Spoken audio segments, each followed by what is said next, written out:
This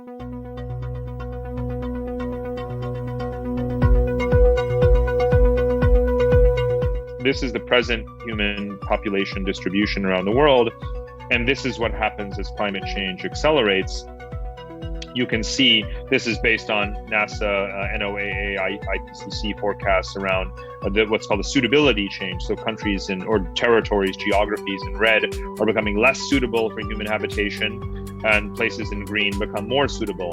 And of course, here you have, again, the perverse irony that the depopulating geographies are the ones in green, whereas the heavily populous countries of today, again, particularly full of young people, are the ones that are turning red.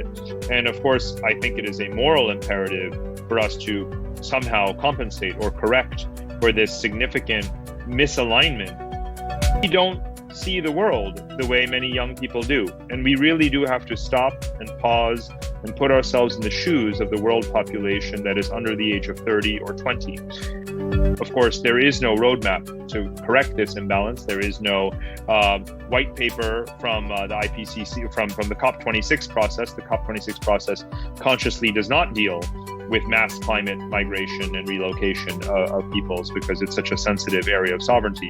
That doesn't mean that it is not a very significant moral and policy dilemma for us to grapple with at a big picture. But I construct the narrative around 4 possible scenarios for the relocation of the human population in the decades ahead. It is not a utopian, naive picture by any stretch of the imagination. 3 of the 4 scenarios are quite negative.